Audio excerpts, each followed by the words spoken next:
many years ago. You look at anywhere inflation comes, it doesn't have to be now, it could be 200 years ago. Where they had inflation, they had broken countries. And we're very close to a broken country.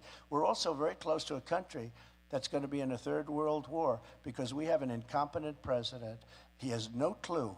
And this isn't a war with army tanks going back and forth. This is a war with weapons, the likes of which nobody can even imagine how bad they are. This is obliteration, and Obama has plenty to do with it. Obama has plenty to do with it.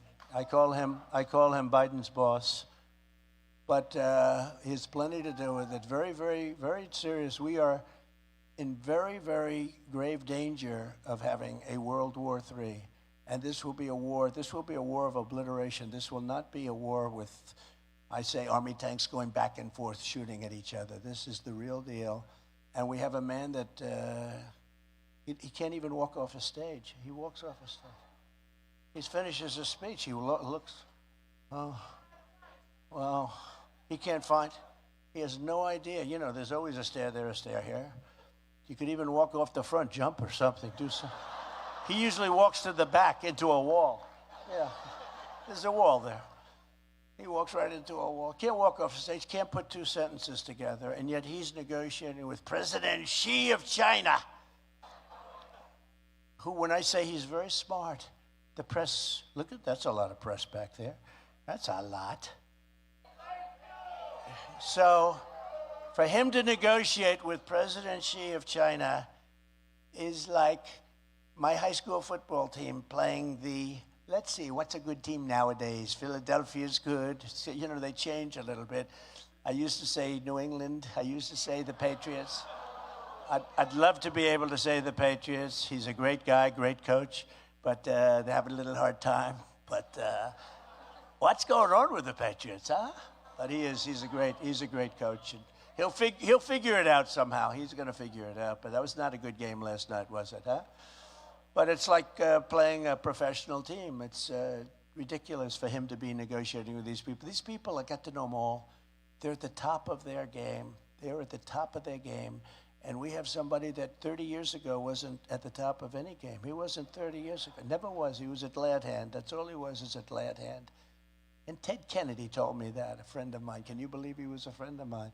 But he was, for certain reasons. As president, I stood up to China like no administration has ever done before, bringing in hundreds of billions of dollars, pouring into our treasury, and took it right out of China. I even got the farmers and plenty of people in here, but I got the farmers $28 billion from China. Who the hell else is going to do that? My people told me, please, sir, don't do that. Don't do that. I don't like you, sir. You sound so arrogant. Because I went to Iowa, Nebraska, different places, and I'd say, we're going to win you. We're going to win your state so big, farm states. We're going to win Wisconsin. I did so much for them. I got $28 billion. Think of that. You know, that's all these people, because they were taking advantage. I asked our Secretary of Agriculture, Sonny Perdue. I said, Sonny, what do you think the damage has been that they've caused over the last number of years? Before my term, they really caused tremendous damage to the farmers.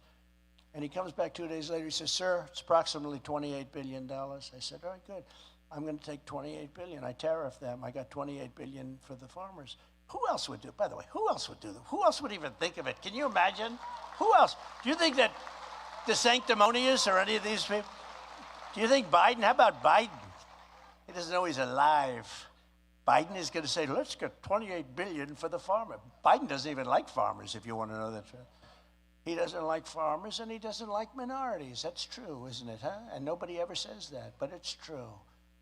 He doesn't like minorities. But, you know, you take a look at that, and I'd say, well, I'm definitely winning Iowa. I'd go into Iowa and make a speech. We just got back, and it was great. And I said, I don't want to sound arrogant, but I know I'm going to win Iowa. And my people say, oh, that's so arrogant. I said, I got them $28 billion. Who the hell else is going to do it? And I say it, and everybody laughs, so we all have a good time. But it is true. I got them $28 billion. How the hell do I lose a farm state if I got you $28 billion? But Ron Desantis opposed my China tariffs. We took in hundreds of billions of dollars. The 28 was a portion of it, and we gave that to the farmers, but we took in hundreds of billions. Not one president of our country has taken in 10 cents from China, not 10 cents.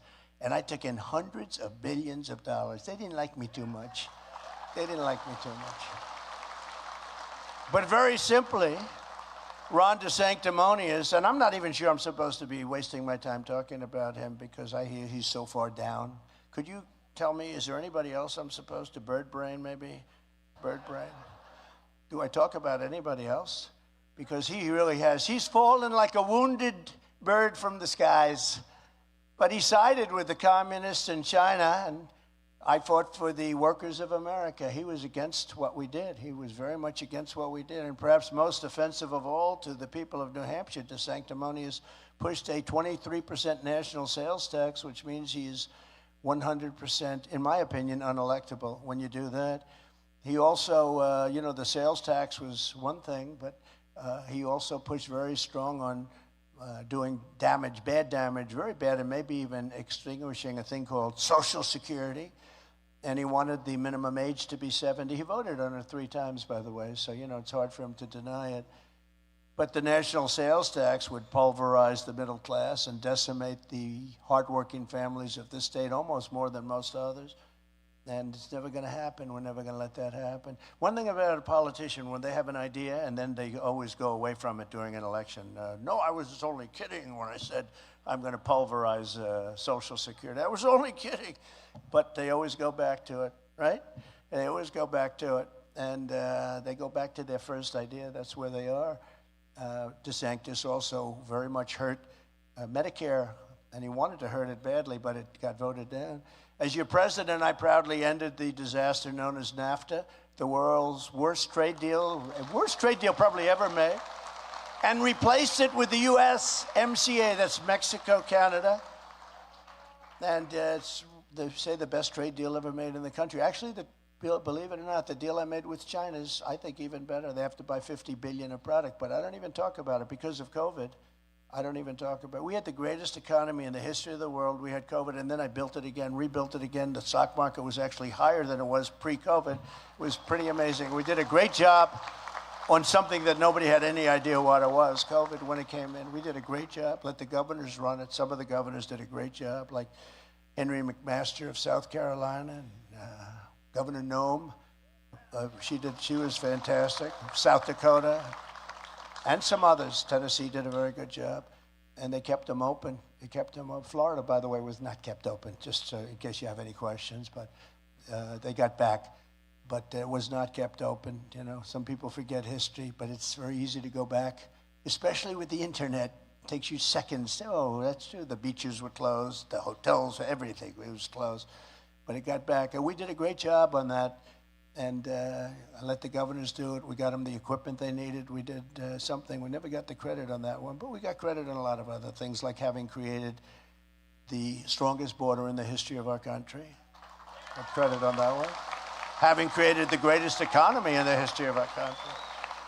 The greatest economy by far. I fought for New Hampshire fishermen and lobstermen like no administration in history. No administration cared about the fishermen and the lobstermen. I only did it because selfishly I love that lobster, you know. You couldn't get it. So we got it. I opened it up. You know, the 500 square miles, right? I opened it up. They want to close it up, and I guess they want to do that. It's so crazy. But making a deal with the European Union to eliminate tariffs on American lobster. They were charging us tariffs, and we weren't charging them. I said, either you do that, or we're going to charge you double the tariffs you're charging us. They said, we'd be delighted in taking the tariffs off. It took one phone call. But the EU tariff reduction on any product, it's the first time that they've ever done that, and they did it for me with one conversation. I said, you do it, we're going to do it to you with everything, not just lobster. And they dropped everything. I also opened up 5,000 square miles of ocean off New England that Barack Hussein Obama had closed. I don't know why, I mean, they closed. The most fertile area almost like in the world for a thing called fish and lobster. And you weren't allowed to use it. 500 square miles. You know how deep you had to go? You had to go way the hell out, dangerous, way, way out in the ocean. And to this day, nobody really tells me, you know, why. Why did they do it? And they want to put it back again. Now we're ready for the America First economic program. It's going to be, we're going to make our country, everyone is really down right now because our country looks so bad. We have no influence in the world. Everything's falling apart. Everything he's done has been bad. Everything. You know, I have a little list that I'm going to read in a second, but everything that he's done is a failure. The open border, his relations with other countries. We've lost every country. We don't even have any allies anymore. They don't respect us. I mean, we don't have any. We have nothing going. You take a look. Yeah, China's our best ally, I think, with him. Well, you know, he has to because they paid him so much money. We have no choice, right? Got plenty of money out of China. Remember with Russia during the debate? They said, how come the mayor of Moscow's wife gave you $3.5 million in cash? And Chris Wallace, how's he doing? Not too good. Chris Wallace, who's a moderator for Fox, you're not allowed to ask that question. I said, why not? He got $3.5 million from the mayor of Moscow's wife. Why aren't we allowed to ask that question? Well, it's inappropriate because now it turns out that's a big scandal. I was right. I'm always a couple of years ahead of schedule. That's okay. And I was right. They got money from a lot of countries. When I'm reelected, we will have these incredible tax cuts. We're going to do it, regulation cuts in addition. Again, we cut regulations and taxes more than anybody else, but we're going to get more because we're going to have so much money coming in from energy that we're not going to have to toy with your Social Security or your Medicare.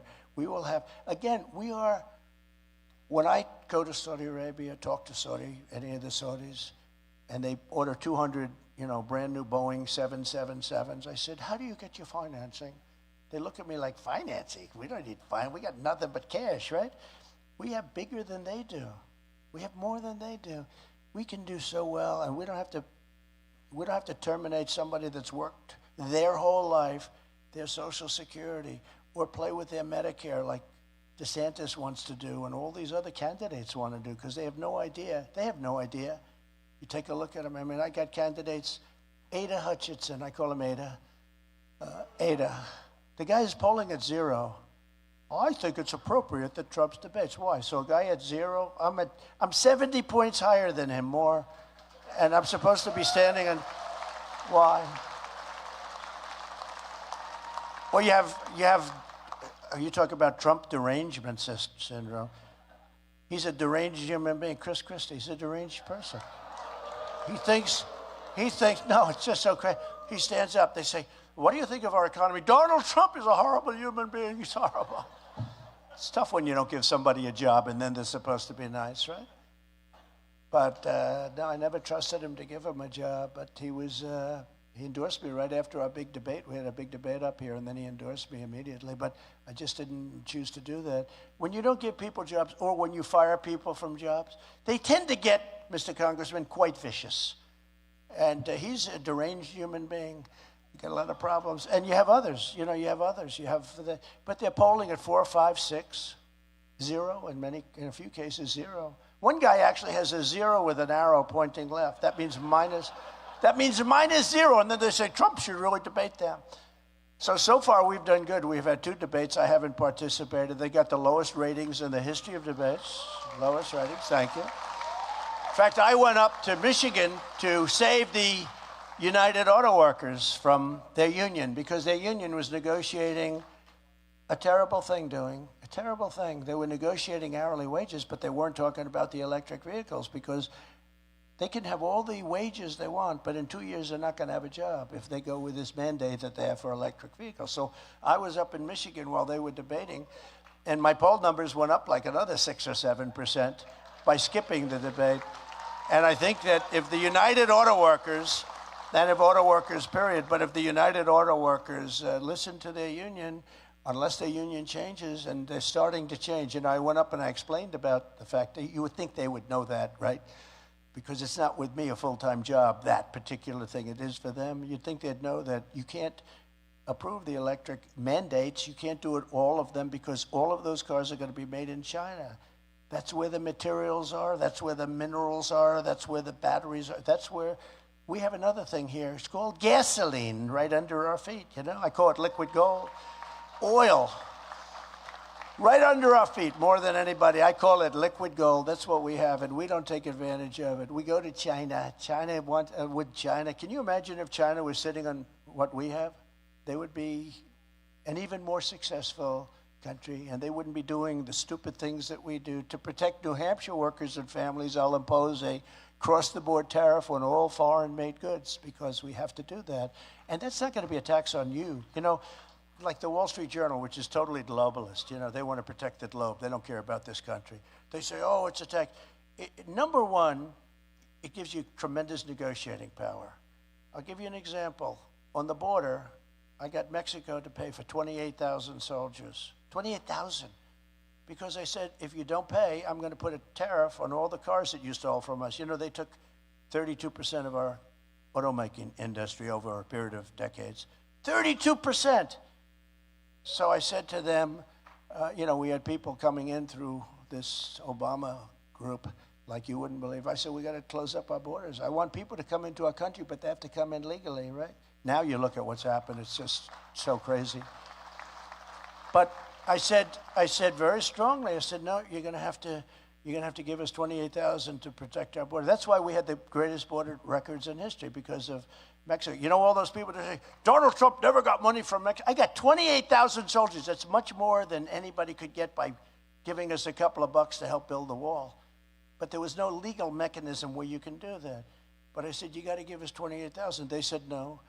I said, you also have to give us, stay in Mexico, remain in Mexico. That's a pretty big thing because they were remaining in our country. You know, they were coming in, and it was called remain in the United States for the rest of your life. And I said, no, they have to remain in Mexico until we check them out and see. And most of them didn't check out. They came from prisons. They came from mental institutions. They came from lots of places. And the person at the State Department, very good woman, all she did was work on Mexico for about 25 years. She said, sir, they'll never do this. Because she's never gotten anything from them. I said, no, they'll do it. Sir, they won't do it. I'm telling you they won't. I said, 100% they'll do it. And also, catch and release. Catch and release. You catch them and then you release them into America. You catch them, they're a criminal, even criminals. They catch them, what's your crime? Murder. Oh, okay, well, please show up in 3 or 4 years for court. No, only the really dumb ones show up. You know, nobody shows up.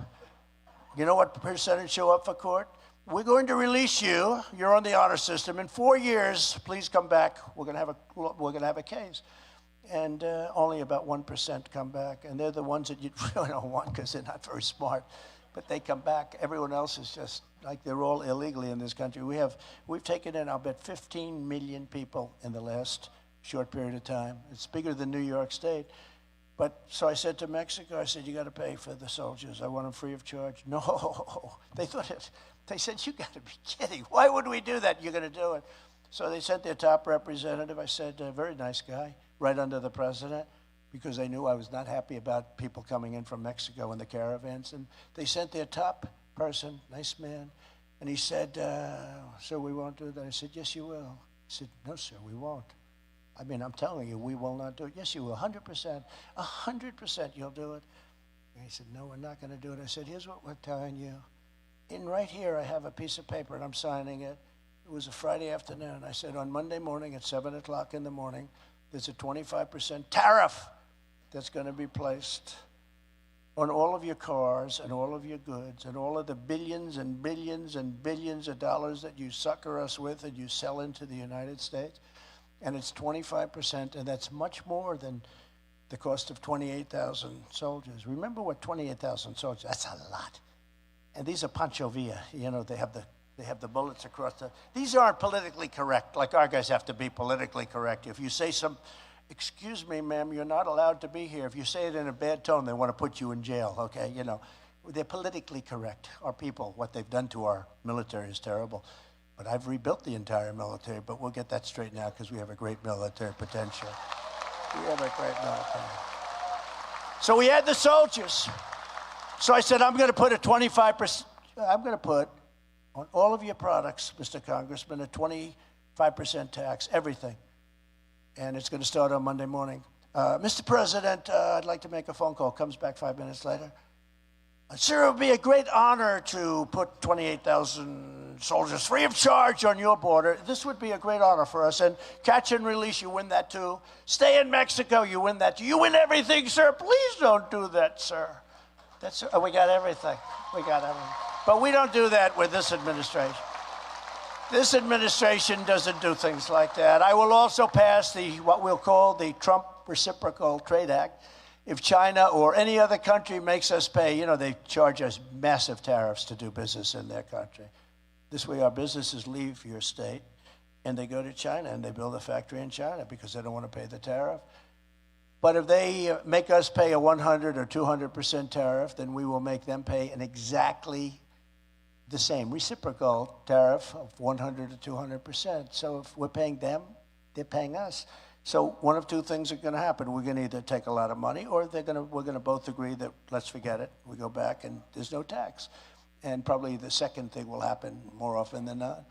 And as taxes on foreign countries go up, taxes on American workers, families, and small businesses will, because of what I did, will go down.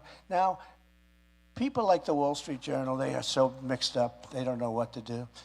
They don't like things like this because they're globalists. They want China to do well. They want other countries to do well, much more so than they want, look, Rupert Murdoch's a globalist, much more so than they want anybody. I don't even think they want us to do well, if you want to know the truth, because I've seen too many things. But they're globalists and they want other countries to do well, so they'll fight this. But smart people in Congress and smart people in the Senate are going to approve it. I will revoke China's most favored nation trade status because, they're most favored because they're a developing country. And we will impose stiff penalties on China and other trade businesses for the abuse. Just so you understand, they are a favored nation. You know why? Because they say we're a developing nation. We are a developing nation, sir. So are we. Have you seen our cities? Our cities are going to hell. Our whole country's going to hell. We're a developing nation. We're more of a developing nation than they are. They have a better school system. By the way, we're going to terminate the Department of Education, if you don't. Fast. Almost the first thing we're going to do. We're going to let local government, we're going to let the states run education. We're going to let the states run education. We spend more per pupil than any country anywhere in the world, and yet we're at the bottom of the list. We're in number 38, 39, or 40, out of 40, and yet we spend double and sometimes triple per pupil more than any other. You have Denmark, Norway, Sweden. China is a top country. Can you imagine? With 1.4 billion people, China is a top country. They do a very good job, but we don't do a good job. So it's like my famous statement that I've made numerous times about lots of different things. What the hell do we have to lose, right? And you move it back to New Hampshire, and you move it back to Iowa and South Carolina and all of these great states, and you'll run your education, and we'll have nobody in Washington except maybe just one person sitting at one desk with perhaps a secretary saying, are you sure you're teaching English? We want to make sure. There are a couple of basics, right? There are a couple of basics. But it's no wonder the far-left lunatics are getting desperate to stop our movement by any means necessary. And as you know, crooked Joe Biden and his radical left thugs have weaponized law enforcement to arrest their leading political opponent. Me, I got arrested. Can you believe it? That's the mugshot. I never thought I'd be taken. I wonder what my father and mother are saying as they look down. My son just took, like mugshots weren't supposed to be in the family. Sorry, Dad. I'm glad they weren't around to see it. A mugshot. That was never supposed to happen politically. Think of it, a mugshot. I had a mugshot, but it turned out quite good. Good news. Over nothing. It's all coming out of Washington, too. And it's all high-level election interference. They want to demean you and destroy you so that when you run against this man who is mentally incapacitated, you have to lose. That's the only way they can win. They have to cheat. They can't win with all their policies of open borders, high taxes, high interest rates, no voter ID. No voter ID. With all their policies, they can't win. The only way they know how to win is by cheating. And this is a form of cheating. This is third world country stuff. Arrest your opponent. And that means that I could do that too. If I win, I could say, wow, there's somebody over there. No, but you see what's happening. You see what's starting. This is like, I've always read that, when president leaves office, does a good job, leaves office, works hard, and you just don't do it. You just treat them with great respect. I got indicted 4 times in 3 civil trials by cuckoo birds, where they're it's just unbelievable. And they think if I can keep them out of New Hampshire and Iowa and South Carolina and Nevada, if we can keep them in courthouses busy as hell, they don't care until after the election. If I would have decided not to run, I wouldn't have any of this stuff. If I was in 3rd or 4th or 5th place, I wouldn't have any of this stuff because they wouldn't. But I'm leading Biden by a lot, and I'm leading all of the Republicans by a massive amount. So, in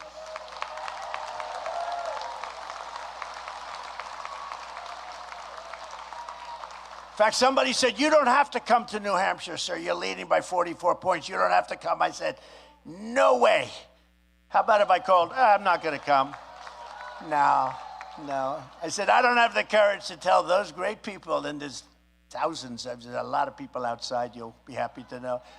DeSantis had a thing yesterday. He had 33 people show up. We had that times about 1,000.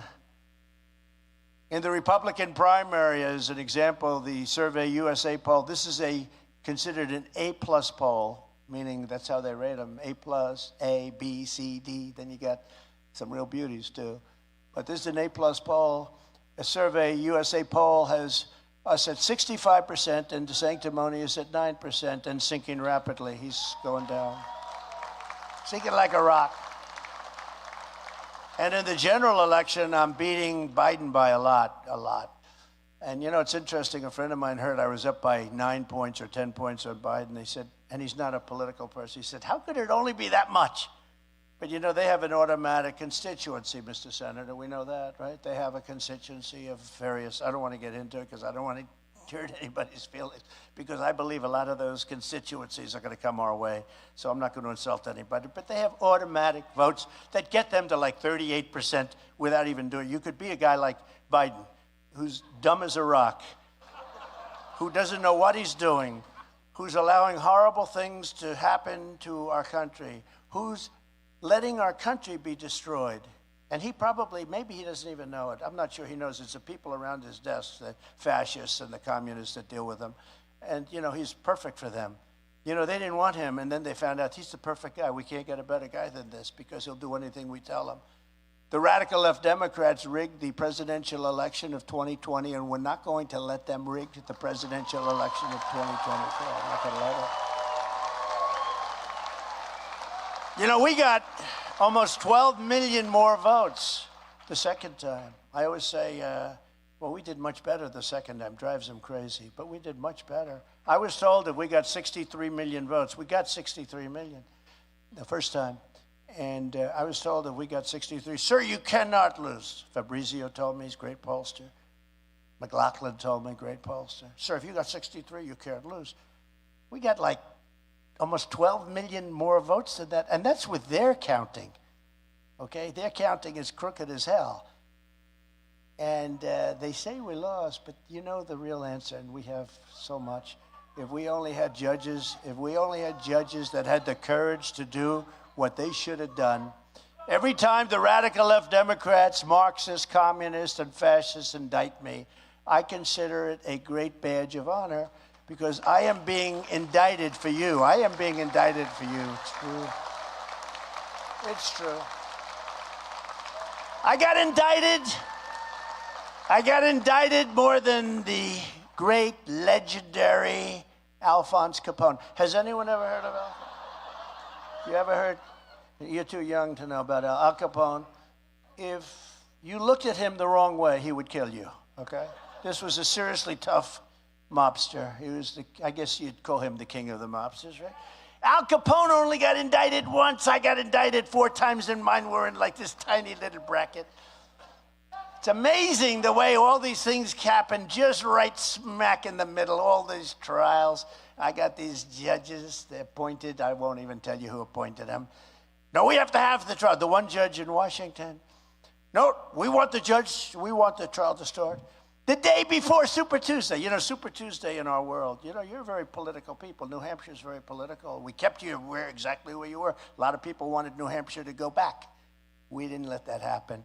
But New Hampshire is very, very political.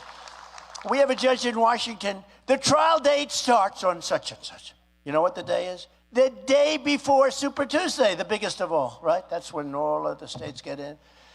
And all they do is they just expose themselves. They just expose themselves for what they are. Never forget, our enemies want to stop us because we are the only ones who can stop them. True. They want to take away my freedom because I will never let them take away your freedom. And they want to take away your freedom. We're becoming a communist state. We're becoming a communist state, right? They want to silence me because I will never let them silence you. But in the end, they're not after me, they're after you. They're after you. I just happen to be standing in their way. I will continue to stand in their way. It's true. Remember when I used to say at rallies, we will never become a socialist nation. I used to say it all the time. And I was right. We've gone right to communism. That's a step. We've gone right to Marxism. We never were socialists because we skipped over socialism, Mr. Congressman. We skipped right over it. We went right to communism. Together we created the most secure border. I mean, the things that we've done are incredible. The border in U.S. history, and built over 500 miles of border wall. I told you we're going to build another 200, and they didn't want to do it. Now, I have a thing if you want. Has anybody ever heard the snake? This has to do with the border, and this has to do now with Israel because of what happened. Should I do it or not? Okay, I thought you might be in a hurry to get the hell out of here. Nobody's in a hurry, right? So this has to do with borders. It has to do with bad people coming in. Has to do with people coming in from jails and mental institutions. And now it even pertains to Israel. What happened yesterday was incredible. I mean, whoa, so many people killed. I don't know if you've been here, but the number was much bigger than they reported even this morning. It's a very big number, very, very big number. And vicious, too. Vicious. Young children just slaughtered. It's terrible what's going on. So this is the snake. And people love it, and I do it if people want to hear it. Some people have heard it, some people haven't. But we'll do it, right? On her way to work one morning, down the path along the lake, a tender-hearted woman saw a poor, half-frozen snake. His pretty colored skin had been all frosted with the dew. Poor thing, she cried, I'll take you in, and I'll take care of you. I'll take care of you, right? Border, people coming in. I'll take care of you. Take me in, O tender woman, take me in for heaven's sake. Take me in, O tender woman, sighed the vicious snake. She wrapped him up all cozy in a comforter of silk and laid him by her fireside with some honey and some milk. She hurried home from work that night, and as soon as she arrived, she found the pretty snake she'd taken in had been revived. Take me in, O tender woman, take me in for heaven's sake. Take me in, O tender woman, cried the vicious snake. She clutched him to her bosom. You're so beautiful, she cried. But if I hadn't brought you in by now, you truly would have died. She stroked his pretty skin again and kissed him and held him tight. But instead of saying, thank you, ma'am, the snake gave her a vicious bite.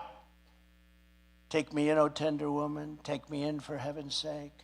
Take me in, O tender woman, cried the vicious snake. Oh, this is so sad to hear. Look, she's crying in the front. Don't cry. Learn from this. She's crying. I saved you, cried the woman, and you've bitten me. But why? You know your bite is poisonous, and now I'm going to die. Shut up, silly woman, said the reptile with a grin. You knew damn well I was a snake before you took me in. That's what's happening on our border. That's what's happening on our border. This is just a little thing that I did once and I liked it, and I did it again, and some people like it. But what it's saying basically is we're taking in people in our country, that we're taking in people involved with Israel that were attacked, taking in people from all over the world, many of them from prisons, many of them from insane asylums. Please, sir, don't use the term insane asylums. That's Silence of the Lambs stuff. That's serious stuff, right? Mental institutions. Couldn't you just use my geniuses backstage? Sir, could you not use the term insane asylum? Because it's very tough. You know, that's the Silence of the Lamb, Hannibal Lecter, right? I said, well, we have to do that. We have to use the term, but we're taking these people in. Side the vicious snake, right? Side the vicious snake. We're taking people in, and we're going to have taken in terrorists from all over the world. Terrorists are pouring into our country. You know, in 2019, they did a thing. They had no terrorists for a long period of time, none. And yesterday, I heard they announced thousands of terrorists are coming into our country. When I was your president, we had peace through strength, and now we have weakness, conflict, and chaos. The atrocities we're witnessing in Israel would never have happened if I was president, would never have ever happened. When I was commander-in-chief, we reduced the Iranian economy, and I withdrew from the disastrous Iran nuclear deal, imposed the toughest ever sanctions on the regime, and imposed a strict travel ban to keep radical Islamic terrorists the hell out of our country. Now they're pouring into our country. They're pouring into our country. Joe Biden undid it. He undid it all and gave billions and billions of dollars to the world's top sponsor of terror, tossing Israel to the bloodthirsty terrorists and jihadists. You saw that just recently. Biden's national security advisor, Jake Sullivan, he's another beauty, bragged to this is like a couple of days ago, like yesterday. He bragged to a foreign policy audience, quote, "The Middle East region is quieter today than it's been in 2 decades. Oh, how's that working out? They just attacked Israel, and it's been a hotbed beyond that, even beyond that. This war happened for 3 reasons. The allowing by the Biden administration of Iran to sell massive amounts of oil, and making $60 billion a year. People don't talk about that. They talk about the $6 billion. But they gave them $6 billion in ransom money. We got 6, they got 6. We got 5, they got 5. But then what happened is they also got $6 billion. So we got 5, and they got 5. And on top of the 5, they got $6 billion. Somehow, that's not a good deal. And our country's perceived weakness with an incompetent and corrupt leader, Joe Biden, who's laughed at all over the world. And Joe Biden betrayed Israel. You know, when I see Bibi Netanyahu come and he tries to talk them into doing something, they never do it. They never do it. It's a real problem. I can't imagine how anybody who's Jewish or anybody who loves Israel, and frankly, the evangelicals just love Israel. I can't imagine anybody voting Democrat, let alone for this man who's totally, he was shot 30 years ago. He's more shot now. But the problem was all caused by crooked Joe Biden. And, you know, he's negotiating all of these different deals, but he's not really negotiating because he doesn't have time in the day. He spends most of the day sleeping. But he can't. He can't put 2 sentences together. He can't do anything. He can't do anything. We have an incompetent man as our president. Worst president in the history of our country. The only one that's happy about him is Jimmy Carter. It's true. Jimmy's thrilled. But this problem was caused, in my opinion, by his boss, Barack Hussein Obama. Remember Rush Limbaugh? He used to, do we like Rush, right? He used to go, Barack Hussein Obama. But it's caused by Obama. That's the boss of Crooked Joe. And his people who are running the White House. His people are running the White House. And they're running these vicious witch hunts and investigations on me because I don't think Biden's, I don't think he knows what the hell he's doing, which are all about election interference. Even the judge I have in Washington, who is just absolutely biased, happens to be an Obama appointee. How do you think I'll do with her? Nice? A very nice person, I'm sure. She's never going to give me a fair trial, and nor can I get a fair trial in Washington, D.C., because I've called for a federal takeover for a long time of the city so that we can end crime, end squalor, end homelessness, and bring back the capital of our nation to be the most beautiful capital of any country in the world, right? But you can't have, they're supposed to have a trial. I say, I'm taking away your city. No, we're going to make it beautiful. We're going to do it, and we'll be fine. You know what? We're going to be fine. I don't know. I got all these people, these horrible, horrible, crooked people, but somehow we're going to be fine. People say, how do you take it, sir? I say, whatever, but we're going to be fine because that's the way it works out. People get it. You know, the public understands it so well. That's why I'm the only man ever indicted who went up in the polls very substantially. Sure. Everybody gets indicted, ladies and gentlemen. I will be leaving off. No, I'm the only man that's ever been indicted who went up. I think, would you check that when we get back to Washington, please? I'm pretty sure. How would you like to be indicted, Mr. Congressman? I think you'd be in trouble. He would resign immediately, live happily with his beautiful wife. That would be the end of it, right? But the good thing is we have a voice, and we can explain it. And when we explain it, people understand it's a big scam. It's a big hoax, just like Russia, just like the Pfizer, just like all of the things that were scams. Ukraine, all scams. The whole thing was a scam. As president, I will once again stand strongly with the state of Israel, and we will cut off the money to the terrorists on day one. And reimpose the travel ban on terror-afflicted countries. I had a travel ban. You know, we think of it. I don't like talking about it, but now I can, because the time is up. I went 4 years without a problem. 4 years, because I had a travel ban. And the Islamic terrorists weren't allowed. It was very tough for them. I had a very strong travel ban. We didn't have a problem in 4 years. People forget that. People forget what happened before I was there. We had a big, big problem. But the bloodshed and killing that we saw this week will never, ever be allowed to happen on American soil, except for the fact that we have now allowed tens of thousands of probable terrorists into our country. We have people coming, men, coming in from China by the thousands. Men, not women, men coming in by the thousands. We have men coming in from the Middle East by the thousands and thousands, and they let them come in, just come right in. There's something going on, and we got to be careful. We need smart leadership. If we don't have smart leadership, we're not going to have a country any longer. Less than 4 years ago, we had peace in the Middle East with the historic Abraham Accords. Today, we have an all-out war in Israel, and it's going to spread very quickly. What a difference a president makes. Isn't it amazing, though? Think what a country, just think about this. Think what our country would have been like if the election had not been rigged and stolen. Think of this. Just think of this. Israel would not now be under attack. Zero chance. These are things 100%.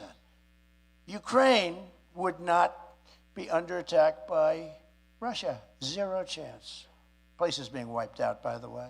Wiped out. It's unbelievable. The cities are just obliterated. Then they say 2 people were hurt. When you find the real death toll that's happening in Ukraine, you're not going to believe it. The numbers are horrible. We would have no hostile relationship with North Korea. I get along with Kim Jong-un very well. A lot of nuclear weapons. We would have left Afghanistan with dignity, strength, and power instead of the worst embarrassment in the history of our country with dead soldiers, American hostages not taken back, and we left $85 billion worth of military equipment for the Taliban to have lots of fun with. And they're selling much of it. There's third largest merchant in the whole world of military equipment. They're selling, think of it, number 3 in the world. They're selling the equipment that we stupidly left behind. These are stupid people, very stupid people. We would have a strongest border. And by the way, in Afghanistan, I spoke to Abdul, the head of the Taliban. The press went crazy when they heard that. And I said, Abdul, never, ever kill any of our soldiers again. 18 months we went. I said, a lot more than that. 18 months we went, not one soldier was killed in Afghanistan. Not one soldier. 18 months. Biden even said that in his speech. Well, for 18 months, they didn't lose. 18 months, we didn't lose us. They were knocking them out with nobody's ever seen anything like it. During Obama, they were knocking them out. I told them, don't ever do it. He said, but why do you send me? It's an interesting phrase. But why do you send me a picture of my home? I said, you have to figure that one out. But I said, we'll hit you harder than anybody's ever been hit. But the same people that attacked Israel are pouring into our once beautiful USA throughout our totally open southern border. They're coming in at record levels. And they're planning, I don't know, maybe they're planning. Are they planning an attack at our homeland? I mean, I guess maybe that could happen, couldn't it, huh? Who would have thought what you have witnessed for the last 2 days could happen? Crooked Joe Biden and his boss, Barack Hussein Obama, did this to us. We would have the strongest economy in the world. We would have had, think of it, right now, the strongest economy anywhere in the world. There would be no inflation, zero. We would have zero inflation. Interest rates right now would be low because we would have had energy, and that energy drove everything up. Mortgage rates right now, which I told you are the highest in decades, would be low.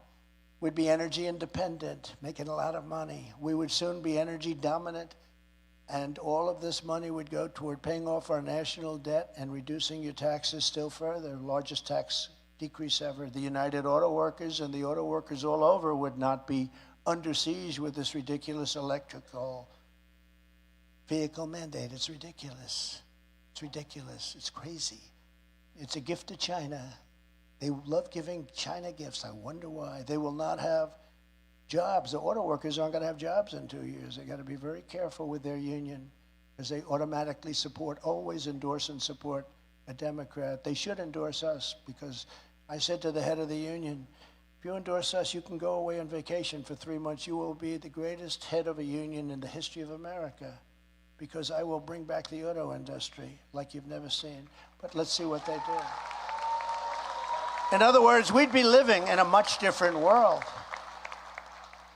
We'd be respected again, and I would not have to say, make America great again, because America would already be great. I would say, keep America great. Remember? Keep America, but I can't say that now, because right now, America's a failing nation. It's a failing, very sadly failing nation. When I'm in the White House, the entire world will know that America is strong, America is safe, and that we are going to take care of our people. We're going to take care of the men and women of our country. We're not going to worry about the rest of the world. We'll do that where necessary, but we've got to take care of our country because we're losing our country. We're losing our country. In addition, I will totally obliterate the deep state. I started that too, very big. I fired Comey. I got rid of a lot of the FBI people. And we'll stop the weaponization of our government and overhaul the corrupt FBI and DOJ from the ground up. They're corrupt. They're corrupt. And before I even arrive at the Oval Office, shortly after we win the presidency, we are going to win the presidency, I will have the horrible war between Russia and Ukraine settled. I'll get it settled. And it will be done quickly and fairly. And I'm the only candidate who can make this promise. I will do something that nobody else can say. Remember when I was running against crooked Hillary, beautiful Hillary, I was running against her. She said, he will start a war because of his personality. No, my personality is what kept us out. We had no wars. We beat ISIS and came home. We came home from Syria. We came home from Iraq. It was just the opposite. It's called dealing from strength. But I will do something that nobody else will be able to do, and I say it with a guarantee. I will prevent World War III. You're going to have World War III. You're going to have World War III. I see it happening. You have things happening, and you have a president that has no clue what's going on. On my first day back at the White House, I'll terminate every open borders policy of the Biden administration and begin the largest deportation operation in American history. I'll also use Title 42 to end the child trafficking crisis by returning all trafficked children to their families in their home countries. We'll do that immediately. And under my administration, we reduced drug overdose deaths in New Hampshire, as you know that, by 19%. And that's not even good enough, but it was going like a skyrocket. At least we got it turned. And we were doing some big things. Under Biden, they're up over 15%. What a difference. So that's over 30%. And as I've said many, many times, we will destroy the cartels just as we destroyed ISIS. You know, I beat ISIS and did it quickly. They were fighting ISIS for 20 years, and I defeated ISIS in less than 4 weeks because I wanted to defeat them. And we have a great military, and I let the military do its job, okay? And I will ask Congress to ensure that when a drug dealer is caught, smugglers, human traffickers, and you have it, I think, worse than any nation, any state, anywhere in the nation. When we catch a drug dealer, the only way you're going to stop it is the death penalty. And if you go to China, and remember, each drug dealer on average causes 500 deaths, not to mention the destruction of families. And plenty of people are in this room where your family has been destroyed because one of your kids, whether they died or just have been incapacitated for the rest of their life, each drug dealer causes 500 deaths plus destructions of families. And when you have a death in your family like that, that's a pretty good destruction of the family because most families can never function after that when they lose their child. The death penalty for drug dealers, very simple. You will see it end so fast. You will see it end so fast. You know, when I was in China, I said to President Xi, do you have a drug problem? No, you don't have a drug problem. You got 1.4 billion people, no drug problem. I said, what's the reason for that? Quick trial. I pretty much knew what he was talking about, but I said, quick trial. That means what I think it means. That means we catch the drug dealer, we give them a trial immediately, and if they're guilty, they are executed. And you know, they send the cost of the bullet to the family. They play hardball. They don't have a drug. In Singapore, they have no drug problem, zero drug problem, because they have the death penalty. Now, I don't know if this country is ready for the death penalty, but remember, every single drug dealer causes 500 deaths and destroys states. Your state is being destroyed because of it. Let's face it. You're the worst. I don't know why. New Hampshire is affected more than most other states for some reason. But if you had the death penalty, you would have, everybody would leave. They'd say, let's go someplace else. You know, we set up when I was president, we did a good job. We cut it down 19%, but 19% is not good. We cut it down 19. No, it went up for 40 years, 19%. We cut it. And we'd have a blue ribbon committee made of socialites, headed up by a great first lady in many cases, and she was wonderful. But they'd have a beautiful, nice committee, and they're dealing with these monsters, the cartel people, and these are monsters that are very smart, rich as hell, they have plenty of everything. And, you know, these blue ribbon committees, everyone wanted to be on, I want to be on a blue ribbon committee. And most of the time would be talking, you know, they talk about society, they talk about life, and then they get on with their lives, right? Now, if you want to stop the drug problem in this country, you have to have the death penalty for drug dealers. It's very simple. And you will stop it. I just don't know whether or not, and I'm totally in favor of it, but I don't know whether or not our country is ready for it. But if it's not ready now, when is it going to be? So I think we're losing, you know, they say 100. They've been using that 100,000 for years, right? Even less. I think we're losing 300,000 or 400,000 people a year. And if you add the destruction that they're doing to the fabric of our society to it, it's astronomical. If you want to stop it, you have to go with the death penalty for drug dealers. So I just want to conclude by saying all of the things that you want are going to be done. I am a conservative person, but when they say conservative, I say really more